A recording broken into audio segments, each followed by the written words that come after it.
introducing our next speaker, go to Instagram and make sure you're connecting with Joe. Let him know that you heard him at GMG at the summit and what you appreciated most out of him. And welcome to Michigan, by the way, Joe. Thank you, guys. Thank you very much. Appreciate your time. Okay, so our next speaker is the amazing and unbelievable Marie Torosian.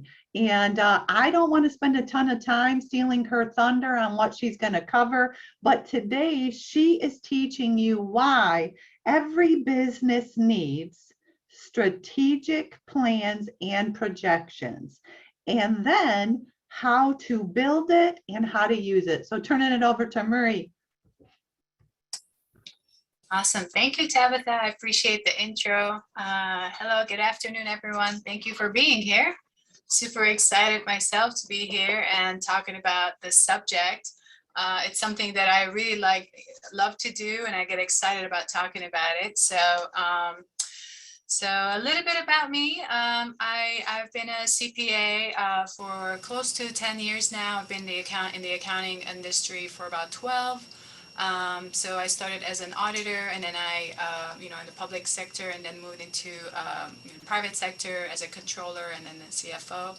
I launched my CPA firm back in January 2020, and currently kind of rolling into a little bit of the coaching side, being a Grant Cardone licensee as well. So, but I still do my traditional accounting and CPA work as well. So I'm excited today to teach you about, how to build out a business plan, a strategic plan, and projections. So any one of you that has done that before, feel free to put it in the chat. I want to see how many people have tried it or not. It would be good to know. Feel free to, I like to make this interactive. Tabitha knows and Peter knows whenever I speak, I like my audience to be very interactive. So feel free to be, raising your hand or, put a note in the chat. So I do check it very constantly. So why does every business need a business plan or a strategic plan? So, one of the key things when we're starting a business is that, we need some kind of a guide, a few steps that helps us plan, the future of our business. So, it's important to have some type of steps to help us plan for our success. So, whether it is from the time we start with our vision, our mission, our goals, the full plan, and then the action steps we're going to take to get to that success. We also need a business plan to sustain us. So it kind of keeps us in check, right? So we want to make sure that we're staying within some kind of a guideline that we set ourselves when we started the business. And then of course we also need it to help us grow our business. So there's definitely different timelines within our business growth. So we start it, then we sustain it, then we grow it, and then we're going to scale it. So during the whole time, we're going to need some type of a business plan to help us, stay on track and or grow our business. So let me see, where did the chat go for a moment? I think I lost the chat button somewhere. Here it is. Okay, so just to make sure that I don't lose any questions or anything that comes in. Okay, so I have a few notes here on the side, so I'm just referencing that so I don't stay at, keep talking and lose track of what I'm going to say. So, okay, so how do we build it? And so building a business plan, it could go as large as, 50-page document. I've written really big business plans and strategic plans. But, without going into, getting overwhelmed with this, and obviously I'm not going to cover everything, but I'm going to just give you enough information to help you kind of take notes. So if you have a notebook next to you, make sure you take notes. Some people say business plans are overrated. Is that the case for freelancers? No, I don't think it's overrated at all. Actually, it is very important because it does keep your ideas in check. It does put everything that's up here into a specific format. And we're going to talk about it, why, a little bit more. So on our end, in my business, I prepared for example, those investors that are coming into the US with their E2 investor visas, and that's something required. And when you don't provide a proper business plan, the US government will not approve your application. So this is something, the model that I use has been approved in many times. And so it is very important. So, and it's a good place to come back and check what you have done, what you plan to do. And a lot of times, you know, something, for example, Grant had said, sometimes you're in the wrong vehicle. Maybe you started your business with one idea, you put together a few a few projections, and you have to come back and see, is this still valid? So you do want to put something together to be able to go back and check it. If you don't have it in writing, you're just going on the, off your mind, and just, there's really no plan. So it is very, very important to have it. I do it for my business. I check it all the time. It is very, very important. But I appreciate the question. Okay, so if we want to consider this massive 50-page business plan, which not every business right away needs all of the pieces, but I'm going to give you all of the pieces that would be, and then I'll let you know which ones that you really need right away. So one of the pieces is the pitch deck. The pitch deck is a very summarized, maybe a page or two, highlights of what the business is going to do or what the business is going to have, key charts that an investor needs to see. So this is something you would provide to an investor to kind of get their attention, right? So it has to really be high level, just to get their attention, say, okay, I'll have a meeting with you, right? So then the next one you would use is an executive summary. So this is a little bit more expanded. It will have a little bit more information, a little written up, followed with enough of the forecast, for example, the financial information. So that would be something that you would actually sit down at a meeting to discuss with an investor that has shown some interest. So in some cases, the executive summary may be more than enough, to make a decision. Actually, my client has submitted a fairly good executive summary and has gotten his application approved. So it was fairly extensive. It depends how you use it. And then the next one would be a detailed plan. So the detailed plan is literally having a full expanded, very detailed explanations of every single thing you're going to do in this business. And I'm going to cover every section of it. So before I move forward, any questions I could answer for you guys? Let me know. Let me know in the chat. I don't like the room to be quiet. Just feel free to put some questions in there. Okay, so in the detailed plan, we're going to start with defining our problem. And this is something I think we've learned. If any of you have gone to Grant's, sales or marketing execution workshops, you'll know, like, one of the first things we got to know is what is the problem we're solving for the client. So what is the problem in the marketplace? What is your product or your service solving in the marketplace? So we want to discuss that in as much detail as possible. The next one would be your solutions. Would you recommend the software to help with drafting business plans if they can afford a consultant? There are softwares. Yes, I will make a recommendation on the one that I use. Yes. Yeah. So then we would have to provide the solutions for the problem. We want to explain that one in detail. And then we want to expand on who's our competition. We want to talk about, all right, well, let's say, if it's a marketing agency, okay, well, there's a lot of other marketing agencies. So who is our competition, right? So we want to be able to define within our marketplace that we're serving, who are those competitors and how we're going to distinguish ourselves. And then we want to expand marketing plan. How are we going to promote ourselves as a business? So as you can see, I don't know if you're actually starting to make connection that the business plan is not just a little bit of a SWOT analysis, really high level. It can be very, very detailed into the marketing and the sales, and we're going to go through that. And then, of course, the company advantage. Why is your company better? than the other companies or the competitors that you mentioned? Why are you going to be standing out? What is it that about you that is different than somebody else or the owner of another company? For example, I created a business plan for a scientific research company. And this was one of the most challenging things I've done because I don't know anything about plants or any kind of scientific stuff.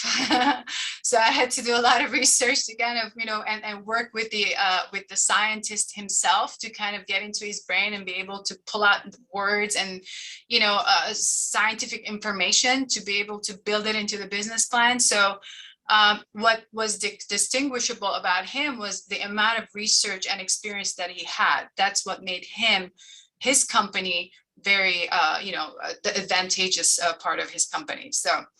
So these are like key things that you want to think about as you're building your business plan. Let me know if there's any other questions, but I will come back to the software, guys. I will tell you about the software. Target market and conditions. So this is not just the marketing plan of how we're going to go out there and promote it, but what are the conditions? So this is where a little bit of that SWOT analysis comes in. It's like, what is the market expectation? You may be able to hire, maybe if you have the extra funding, you can hire an agency that does that kind of research and then provide you all the data that you need. But if it's a simpler, model business that doesn't need that much research, you might be able to do some research on your own on Google and get some information. We did one for a farm and we were able to find enough information to help us, put together information on that business plan on the target market. So some stuff you can find it on Google and kind of write it up. Okay, how is everybody doing? It's just so quiet. Let me know if you have any other questions coming up. Make some noise. I don't want to feel like talking by myself. No.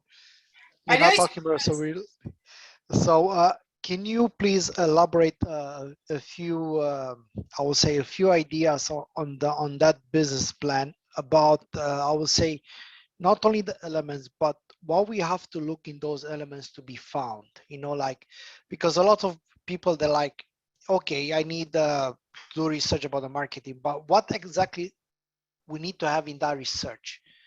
What are the elements of that research that has to be found there? Because while we see a lot of information on the internet about, these are the elements that you need for a business plan or for a presentation or for even for a pitch deck.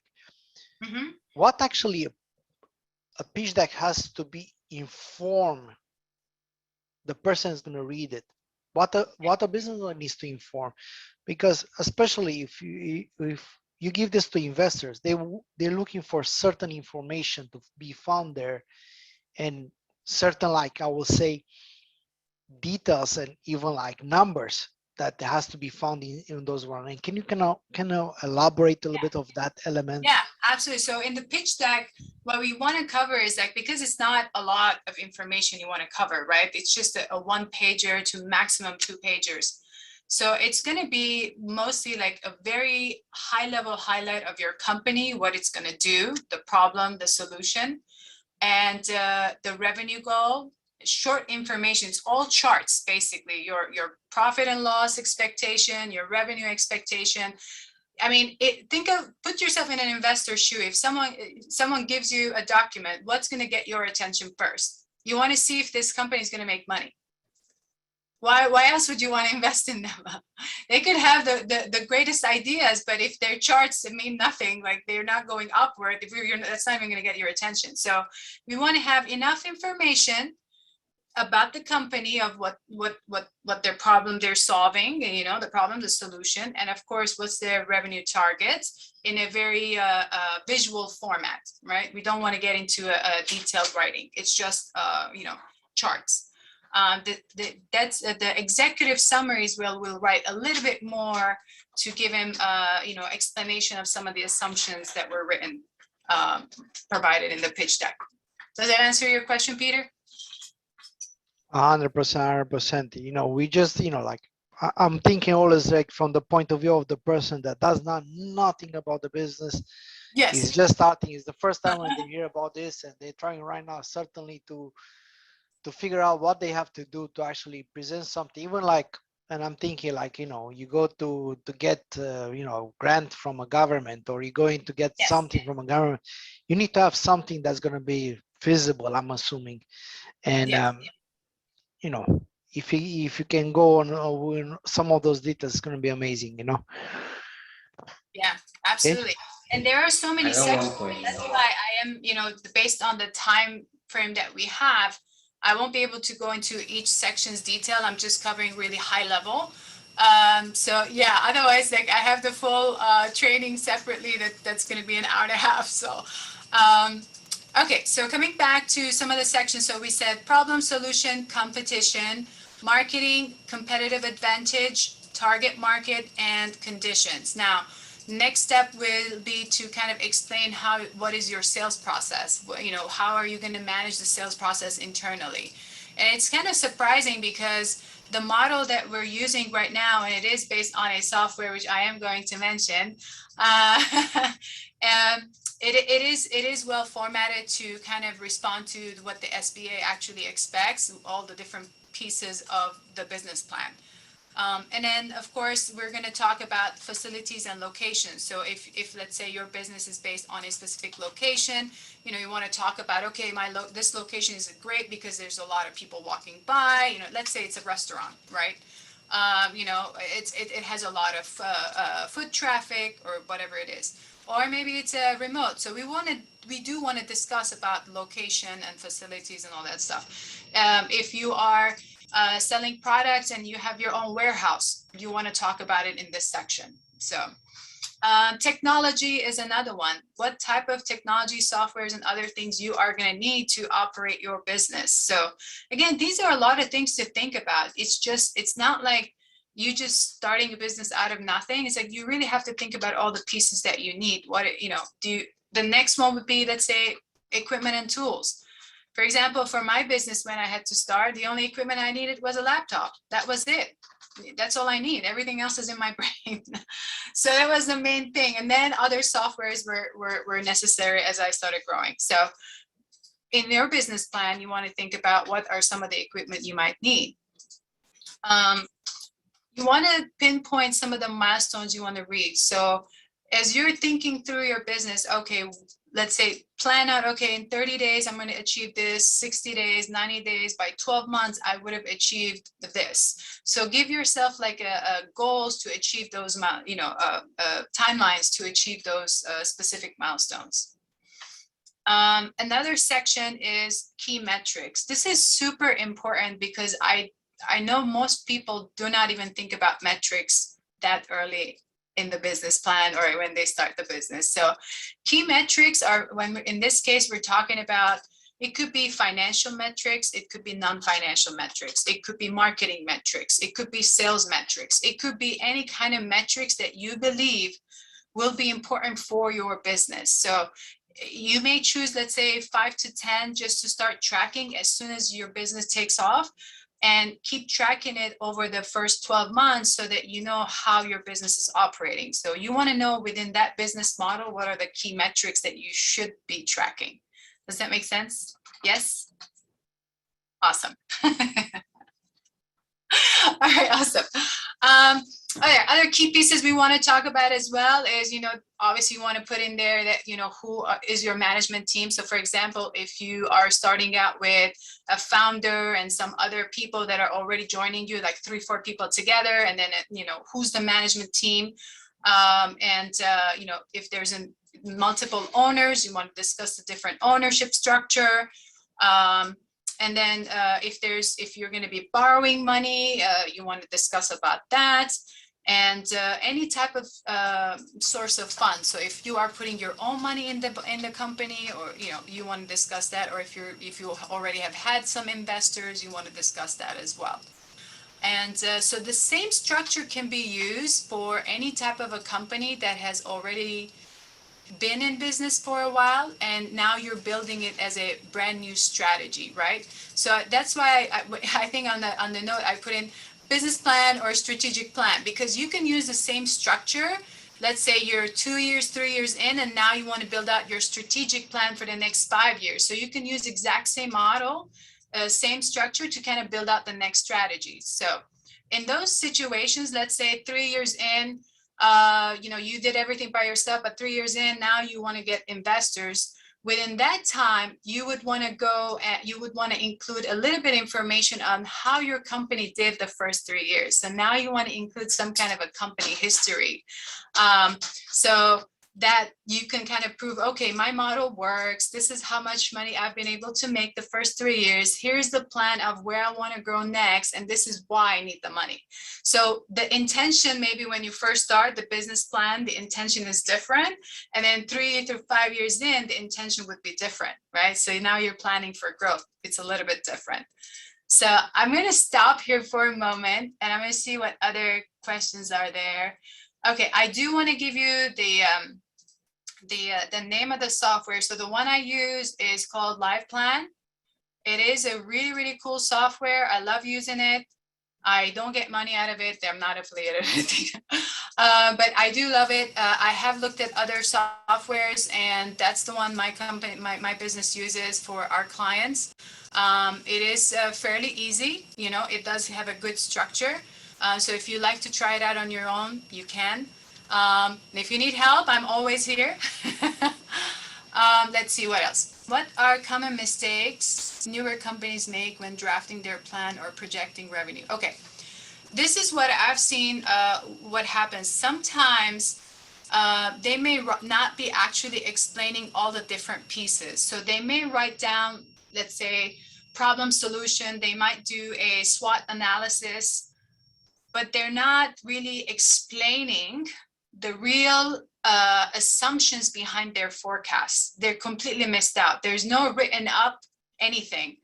I've seen someone one time, they gave me this forecast in Excel, and there was this beautiful 35-page document written up with, lots of information. And halfway, I'm looking at I'm like, this is not telling me anything. And it was just numbers, but the numbers don't say, they're not explained how they came up with that. So I feel that's the biggest issue that happens when someone kind of tries to do it themselves, but they're not really answering the real questions an investor would ask, or a loan officer or someone like that. So yeah, you want to be able to explain and I'm going to go a little bit in there right now. So I'm going to give you some examples, guys. So let's see. So in the financial assumptions, we want to talk about specifically revenues. How are you going to make those revenues happen? Based on the model of your business, like you want to think about how many clients, the first month, second month, third month. You want to project the first 12 months at the monthly, every month. And then after that, you can do, annual. But you want to think about, is it, let's say for me, it's a service-based, right? So that's how many clients at what rate, if it's a package. Say it's a marketing agency. Okay, we have 3 packages. Each month we're going to sell, I don't know, 10 packages of each. So that's an assumption, but you want to write that assumption down. If you don't write down the assumption in the business plan section, the numbers, someone's going to look at it like, what do these mean? So one has to explain the other one. So they go hand in hand. You want to talk about any direct costs. For example, if you sell merchandise, your cost of goods sold, what is that going to look like? What does your inventory look like? You want to discuss, or full assumptions on your personnel. Are you hiring only 1099 contractors in the beginning? When are you hiring your full-time employees? What kind of bonuses you're going to be paying them? Is there going to be commission related to what they're doing? So all of these are different kinds of assumptions that needs to be done. Overall operating expenses, like your telephones, any regular software, your rents, that kind of stuff. Any capital expenditures, when I say capital expenditures, that's like anything that is a big asset that you can put it on the balance sheet and then depreciate it over time. So let's say if you're in the business of renting offices, you buy the building, that's a capital expenditure, that's an asset, and then you just rent out the offices, right? That's your revenue. And then you depreciate the building over time. Any tax considerations, any other shareholders that you have, any cash flow assumptions. There's just so much involved in the business plan than what most people think. It is extensive. So, and of course, any types of loan that you're considering to take out, or if you're going to use any kind of credit, you want to include that, because any interest assumptions have to be included right into the profit and loss as well. I'm going to stop here for a moment. I see some messages coming in. I'm excited. All right, let's see.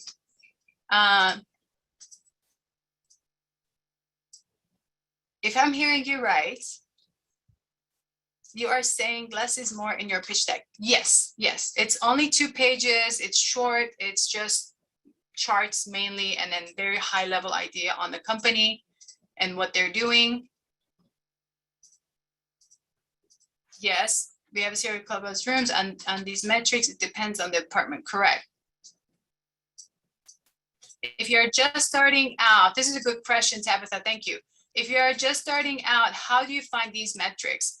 I would research online, like to see based on your industry, what are the key metrics. So from a financial standpoint, some of the key metrics could be your gross profit, your net, net profit. It could be your, a percentage of, receivables. It could be a day, how many days, receivables, invoices is going to be in your, let's say, how much percentage of revenue per employee. These are different metrics that you can come. These are just financial metrics, but you can also have some non-financial metrics that may not be important in the beginning, but it could be important in the future. Let's say any employee turnover, right? Customer satisfaction. These are non-financial metrics that you want to track. So you have to research and for your industry, and then find which are the best ones to track. Yeah. And then, okay, so then the complete package of the forecasted financials that you would include with your business plan are, of course, the balance sheet, the profit and loss statement, and the cash flow statement. This would combine the complete financial package. Awesome. Yes. Can I add something briefly? Okay. You have a question? Let's talk about, I want to briefly touch on SaaS companies. And I want to touch on SaaS because a lot of the expenses, a lot of it is in the cloud. So unlike a local business or a actual supermarket, an actual chain of stores, a lot of the expenses are really localized. And yes, our businesses use online marketing as a component of getting customers. But with the actual SaaS model, I want to talk about them because a lot of them typically get investors, like you said. They typically get funding. So their balance sheet, like they may have high revenue numbers, or they may have high numbers in the balance sheet, but they're not necessarily bringing a lot of money in yet. Meaning they use a lot of those funds for development and other miscellaneous expenses. So my question to you as a professional is, for companies in that space, and the other reason is that a lot of companies like to say that they're doing very well or they have this amount valuation, but it doesn't really paint the full picture of revenue. So if one is a tech founder and they want to get started out and they're writing out their business plan and they want to come to someone like you, or they're contemplating to come to someone like you, what are some of the key mistakes that you see companies like that make? Because these companies, because of how scalable a SaaS company can be, you simply sell, you have more customers, it's very, very scalable. But they have the tendency to overestimate as to how well they're going to do. So from your standpoint, what are some of the mistakes that companies, one, were online, and second is SaaS and e-commerce? I guess you can bundle e-commerce in as well. But typically companies, like, what are some of the key mistakes and some of the pitfalls you think that they should avoid? Okay, just to summarize, just to make sure I understood your question correctly. For SaaS companies and e-commerce companies, you wanted to know what are the biggest mistakes they do in the beginning as they build out their value? Well, SaaS companies and e-com companies, as they in that initial growth phase, yes.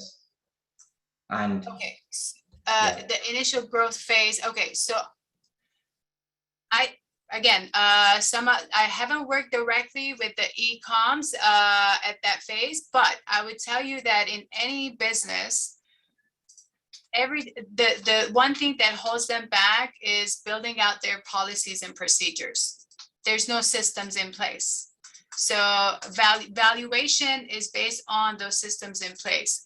Sometimes valuation, and it depends on the investor, sometimes in valuation is based on the projected revenues, right? And less on the systems and policies. So it depends on where they are in their stage, how early or how much in. But that could be the problem sometimes, yes.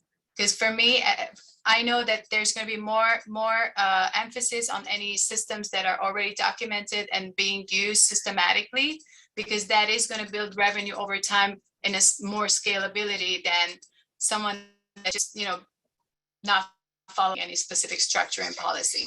I don't know if it actually answers your question though.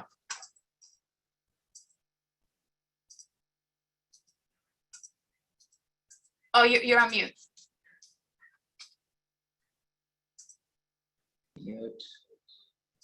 My apologies. My final question is that we're in a recession. Well, technically we are by the numbers that we see. Yes. And a lot of companies now, they're starting to restructure by firing staff, not hiring as fast as they do. I mean, if you watch the news, the Googles, the Teslas, even in entertainment spaces, like people don't travel as much. And yes, it's not just because of the pandemic. Even Netflix, their numbers are dwindling. And so a lot of businesses essentially are restructuring. So from the point of a business owner listening to this, and right now they're looking at the balance sheet and they're not quite where they want to be, what are some of the pivots that you would recommend generally? I know this is a broad question, but generally, what are some of the essential pivots that they should make if they're considering making any? Yeah, so I would definitely recommend them looking at not only their balance sheet. It's always good to look at not only the balance sheet, but their profit, their P&L as well. One of the things that I was going to bring up is just how to use the business plan or your strategic plan, right? So when you're building your projections, it's important to kind of gauge yourself where you are every time. So with that, it will help you make the next decisions. So when you're looking at your balance sheet, right? So one of the key things that you can do is look at where let's say how high your receivables are. That would be a way to actually help gauge towards that. You can discount the receivables, or you can kind of, try to follow up on those items to make your cash flow go higher. You might have other opportunities, let's say based on the market and which business you are in. You might want to look at the market and change some of your services or your products that could be more fitting for the market and solves the current solution as a current solution. So I think, yes, it's a broad question, so I am answering in a very broad way. But I think it's always important to go back to the numbers, look at the numbers, and then see how you can take action to it. But I think what happens in most businesses, and especially in the beginning when we're starting out, is that no one's really looking at the numbers. Everybody's just reacting out of just, oh my God, something's happening. It's like versus, okay, let's just not panic. Let's go back. What did we say we were going to do? Did we stick to what we were going to do? And if things are not moving that way, okay, what can we do now for the next 6 to 18 months? One of the other things that's important is that the earlier, the better. If the company can, reserve up to like 18 months of cash reserve, because anytime, recession happens, that's what's going to help you hang in there, right? Until you kind of build that business back. So those are strategic, decisions to be made, but a lot of times that information is not in the hands of the entrepreneur just starting out. So, and I think that's why we're here. And I'm so appreciative for Peter putting this, mastermind together, because this is how we can share this information early on and you know, get the right information to the entrepreneurs and the business owners. Sounds amazing. Yeah. Thank you, Marie. What all the information would you like to share with us to kind of prepare ourselves, you know, with the numbers and everything else that it's needed to understand better where we are and you know what Yeah. is our financials, Yes. KPI. So if you haven't done a business plan yet, now you have, you know, you kind of have a general guidelines on what to do. Definitely, I recommend everyone to look at their financials right now, pull your P&L and your balance sheet, start looking at those numbers, build out some type of a projection based on some of the key items that I said, build out a projection for the next 18 months to 24 months at least.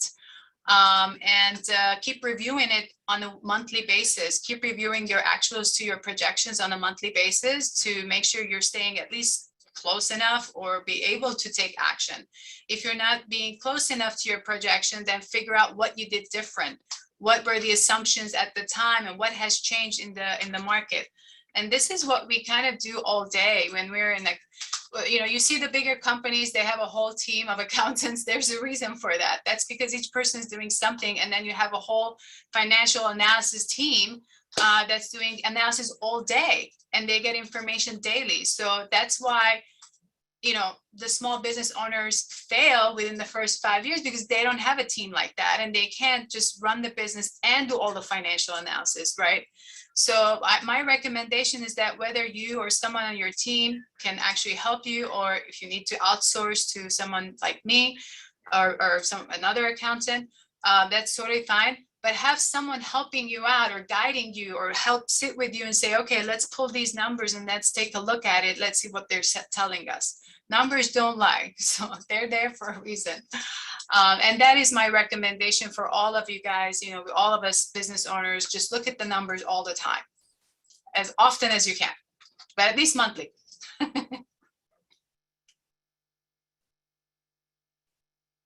100%. And you know, like for those that they don't have a number, at least based on the projection, and like you recommended to be based on the market projection for their kind of business, yeah. And just to kind of recap while we talk, have a business plan, yeah, with the main numbers that you're gonna get and how you get the numbers and what based on what it is, yeah, which is very important for us to kind of show the direction we're going, then especially that we understand our business, otherwise it's not going to make sense. And even more important to have all your research done, and like you said, you know, either you pay somebody to do research or if not, Google up the research, but make sure it's going to be meaningful for the business that you create the plan, and also to be meaningful for anybody that it's either looking to invest in your company or maybe it's you're looking to, I don't know, get some money from a bank. Whatever is your plan, those things has to be there and it has to be clear. And if not, just call Marie and she's going to take a look to those numbers, make sure that are clear. Otherwise, you know, you're going to go there for nothing. And I will emphasize this idea that there's a lot of people that they went to get loans for either from the government or for different banks or for the SBA, and they get rejected because their paperwork that they submitted was not in the right place. And that's a very important part, especially if you're a startup business and you're looking to gain some money from the government. One of the ways that you can do it is like have that paperwork to be sharp and straight to the point, that is going to show that person that it is, I will say, accurate and worth it to be invested in, no? Yes, exactly. Did they capture everything that you said? Good summary, Peter. Yeah. If I missed anything, please correct me. You know, I'm just trying to make sure I understood everything that you said, and you know, to kind of give like a short summary. And one of the things that, you know, maybe I did not hear and I would like to hear it is like, from the point of view of a business that's already like, let's say 1, 2, 3 years in the game, what are the crucial elements that every single day we should, I will say, collect from the numbers, from the financials, and how we're gonna be like, what is the best way to collect this information that we're gonna make it easier when we're gonna need these numbers. So if it's any software, any, I'll say, way of creating a very good list of numbers, or KPIs that we're gonna take them, and at the end we're gonna put them in this beautiful business plan that we're gonna put it together. Yeah, so one of the things that's always a mishap is, and I see it all the time within the first 1 to 3 years with early business owners, is that they don't even have a software or anything that's capturing their accounting financial data. So any simple software like QuickBooks Online, or there's FreshBooks, there's Xero. They're inexpensive. I mean, it's like $35 a month, or like $15 a month sometimes. They pretty much integrate everything into the system through your bank and everything, and it does keep track of almost every information. Now, there is some key points you have to do, key tasks you have to take, but it will at least provide you financial statements that you can just run every day and take a look, or run every week. Let's say Friday, you just kind of do a little business on, you work on the business, you run your financials and take a look.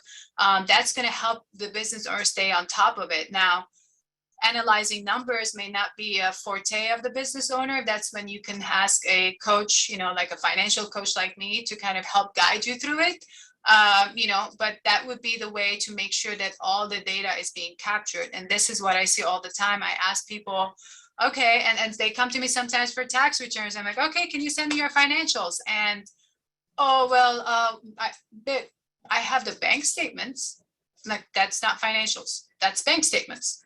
So, and I think there's a misunderstanding about what is a bank statement and what is a financial statement. Does it give you a financial view? Sure, but it's not a financial statement. It doesn't give us the way it's set up. Let's say the revenues, how the expenses are, what type of expenses they are.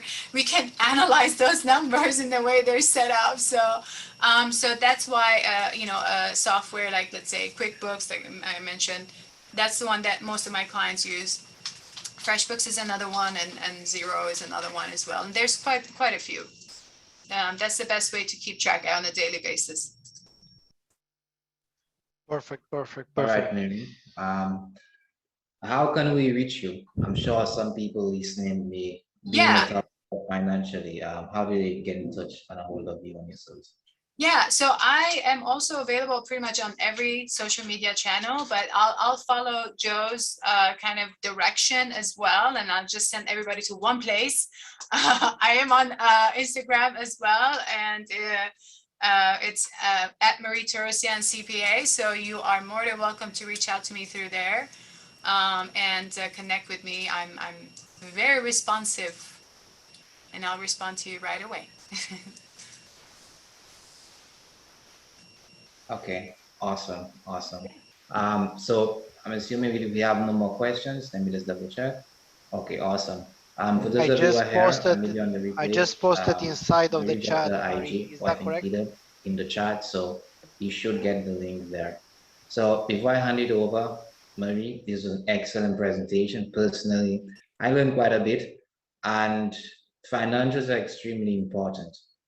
Most business owners, as much as they're enthusiastic about their ideas, as much as they have projection, or even when they have funding, right, do not take this part seriously enough. So it was really insightful you explaining those and elaborating on some of the pitfalls that many owners at different sizes and stages of their businesses go through. So that was really insightful, and thank you so much for that. Over to you, Peter. You are very welcome. Ari, can you make sure that we have I put the link, everything correct on the chat? I want to make sure that we did not miss it out. Perfect. Yes, yes, that's correct. Okay, so everybody, here you go. Another action step that you can do. Follow Marie on Instagram, Marie Torosian CPA. Make sure that you follow her. You tell her that how much or what he helped you, what you like about her presentation. So in that way, she can follow you back and help you with your financials and help you with everything that you built on right now. And Maria, we appreciate it. I think it was great information, and we're looking forward to get more of you and to follow more of what you do. And I know that you've been a winner in so many ways this year, and I'm pretty sure you're not gonna stop there, and you're gonna win more. So all those um, rewards and I will say call outs that you had, like from the associations, I'm pretty sure they're not in vain, because you're a power woman, and people, they're looking for those one as a model. So here you go. Marie Torosian, we appreciate you one more time, and looking forward to have you again. Thank you. I appreciate it.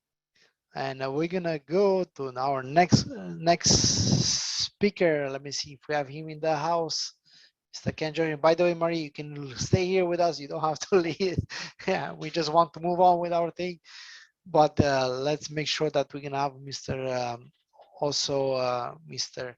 Ken Joshin, and until I'm gonna see him on, I just want to appreciate each of one of you that you've been here for so long.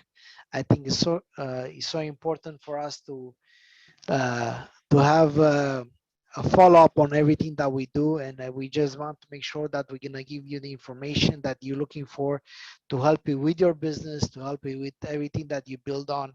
And even if you're in a job right now and you want to get out of that job, I think it's so important for you to understand that there's a lot of things that you can learn from it.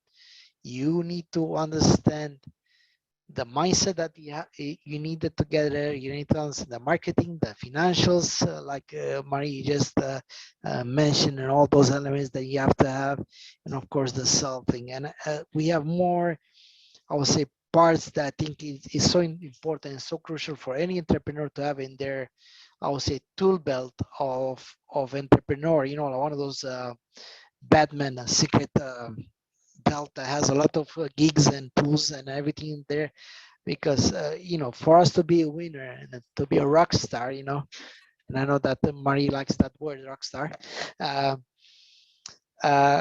and for you to be a rock star, first you have to understand that you have to prepare yourself for that element of having everything ready and having everything, I will say, prepared to the point of you not only, like, I will say, get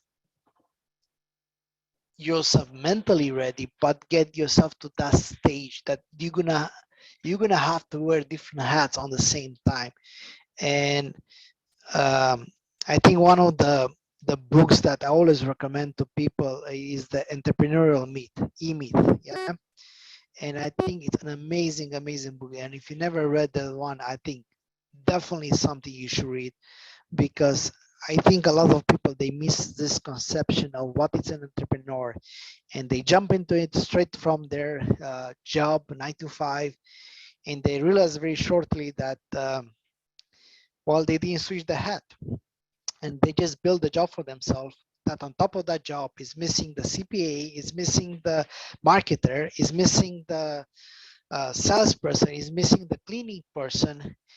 And now they are finding themselves not only with the job that they maybe love it in that place, and they hate their boss, or they hate their whatever it was, the things that they hated and determined them to get them to where they are, but they found themselves that they have to wear different hats, and they have to learn new things and accept, like, failure more often. And the fact that the customers, and I love this story. I was talking with somebody that started a new business as a salesperson. He was working for a company that was doing like renovations, and literally, like, he was, excited. He had this new job and he was doing so many stuff. And to a certain point, like, I'm asking him, so how is the business? Like, well, it doesn't work anymore. I said, why? Well, I end up on my database. I already finished with my family, my friends, and everybody there. So right now they get to that point that their immediate database was dry up, and they realize that for them to move to the next level, they need more than a family base, like a or a database that is for others that is going to be there. And it is so important for us to understand that being entrepreneur is more than being, I will say, the doer of the company. Knowing how to cook doesn't make you an entrepreneur, it makes you a chef. And it is so like important to understand this element of creating that habit of figure out the differences between being an entrepreneur or being just basically the technician inside of your business, the person that actually does everything that has to be done, and then to figure out what else you need. And if you need other people, do not be scared or do not be afraid to ask for help. Nobody knows everything. There's so many people in different fields that we all know that they're trying to wear different hats in the same time, and they burn themselves very fast. And like simple statistics shows that 2 of the 3 businesses that they fail in the first 5 years of their existence. And it's not a random number, it's something that is statistically proven. And if you don't want to be one of those, accept this idea that if you need help, ask for help. If you don't know something, find people that know to replace you, to fulfill that way of getting the stuff done. And and with this one, we kind of like wrap up the whole idea that I just talked right now. And if anybody else has any other question or any other remarks, please free to kind of like say out your thoughts or your remarks or things that is the biggest challenge that you have right now. Because the only way we can grow it is literally like be humble, put our I'll say not sure what's going on, but yes, it's fine. So yes, so I was trying to say that like be humble and accept other people to help you, and don't be that person that knows everything, because we only help. And just reach out to people and find out what you need. And the biggest, I would say, and with this one I'm gonna let other people to speak if they want to speak. But imagine this package of knowledge, and I always love this illusion. It's like a pizza pie, and the things that we know is just a small slice. The things that we don't know is just another small slice. And most of the things that we do not know that we don't know is in the majority of that pizza.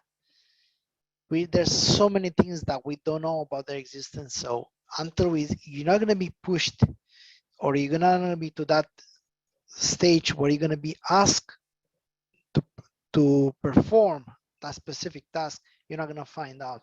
And that's the reason it's good to be that person is going to be humble and accept others to challenge you to select that if you don't want to be educating you, but to challenge you to the point of you